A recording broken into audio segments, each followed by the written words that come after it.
بسم اللہ الرحمن الرحیم۔ بسم اللہ الرحمن الرحیم۔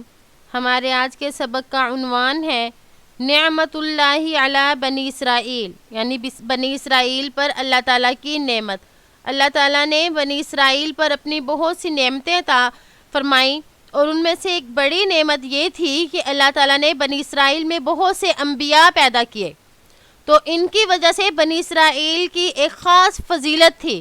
بنی اسرائیل کو اللہ تعالیٰ نے اپنے نبوت کے لیے چنا، تو اس خاندان میں نبیوں کے آنے کی وجہ سے ان میں نبوی تعلیم بھی رہی، تو جس کی وجہ سے ان کا ایک خاص مقام اور درجہ رہا۔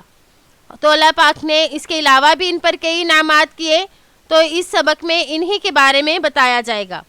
وَقَانُوا أُمَّةً تَمْتَازُ عَنِ الْأُمَمِ الْمُعَاصَرَةِ، وہ ایک ایسی امت تھی جو اپنے ہم عصر امتوں سے ممتاز تھی، فی کل زمان، ہر زمانے میں، بعقیدۃ التوحید، عقیدہ توحید کی وجہ سے۔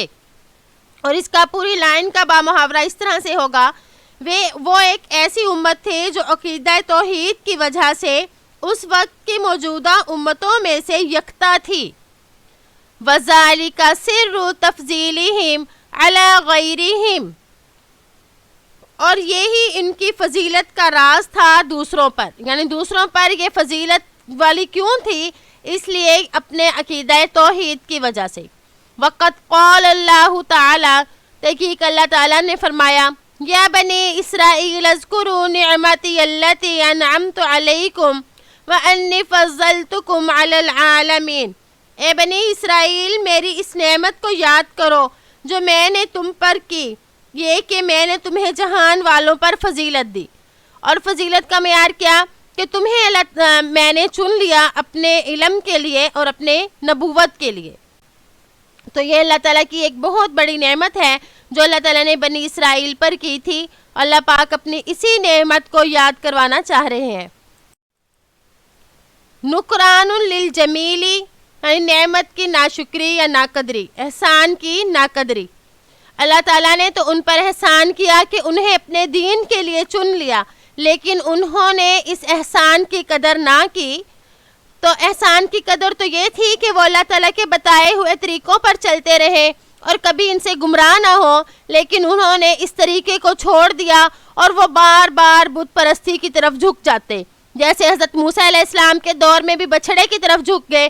اس کے علاوہ اس سبق میں بتایا جائے گا کہ حضرت عزیر علیہ السلام کی تقدیس میں بھی وہ حد سے بڑھ گئے کہ نعوذ باللہ حضرت عزیر علیہ السلام کو انسان نہ سمجھتے، بلکہ ان کو بھی نعوذ باللہ خدا کا بیٹا کہتے۔ تو اس طرح سے وہ بار بار شرک کی طرف جھک جاتے، تو انہوں نے احسان کی ناقدری کی۔ وَلَكِنْ تَسَرَّبَتْ إِلَيْهِمْ بِحُكْمِ الْاخْتِلَاطِ وَمُجَاوَرَةِ شُعُوبِ الْوَثَنِيَّةِ الْمُشْرِكَةِ،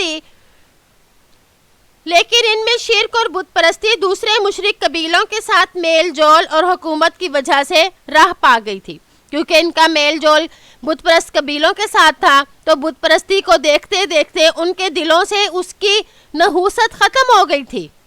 وَبِطُولِ الْعَهْدِ بِالتَّعْلِيمِ الْأَنْبِيَاءِ، اور انبیاء کی تعلیمات سے طویل مدت کی دوری کی وجہ سے۔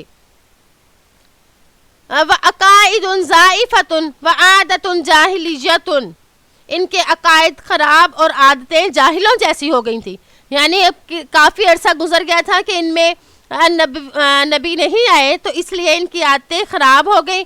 تو اللہ تعالیٰ اپنے انبیاء کو بھیجتا رہتا ہے تاکہ ان کے بندوں کی عادتیں خراب نہ ہوں، کیونکہ اللہ تعالیٰ اپنے بندوں کا بگاڑ پسند نہیں کرتا۔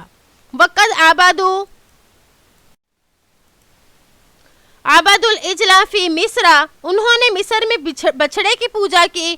وَبَالَغُوا فِي تَقْدِيسِ عُزَيْرٍ وَتَعْظِيمِهِ، اور حضرت عزیر علیہ السلام کی تعظیم اور تقدیس میں حد سے بڑھ گئے۔ حَتَّى تَخَلَّطُوا بِهِ حدود البشریتی، یہاں تک کہ انہیں انسانی حدود کو بھی پار کر گئے۔ وَبَلَغَتْ بِهِمُ الْوَقَاحَةُ إِلَىٰ أَنْ نَسَبُوا بَعْضَ أَعْمَالِ الشِّرْكِ وَالْوَثْنِيَّةِ وَأَعْمَالِ السِّحْرِ وَالْكُفْرِ، والافعال الشنیعۃ التي بعض الانبیاء ولم يتقوا اللہ فیہم، ان میں اس قدر برائی آ گئی تھی کہ انہوں نے شرک اور بت پرستی کے بعض کام، سحر اور کفر، انتہائی برے کام اللہ کے بعض نبیوں کی طرف منسوب کیے اور ان کے بارے میں اللہ سے بھی نہ ڈرے۔ یعنی انبیاء کے بارے میں انہوں نے ایسے برے برے کاموں کو منسوب کیا، یہاں تک کہ شرک اور بت پرستی کو بھی، کہ انہیں اللہ کا خوف نہ آیا کہ وہ اللہ جو ہر بندے کو اس کاموں سے منع کرتا ہے، کیا اس اللہ کے نبی ان کاموں میں ملوث ہوں گے؟ تو انہوں نے اتنی بری حرکتیں کی کہ خود تو بگڑے بلکہ انبیاء کی طرف بھی ان کاموں کو منسوب کیا۔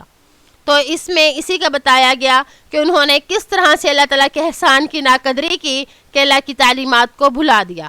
امید ہے کہ آپ کو آج کا سبق سمجھ آ گیا ہوگا۔ السلام علیکم ورحمۃ اللہ وبرکاتہ۔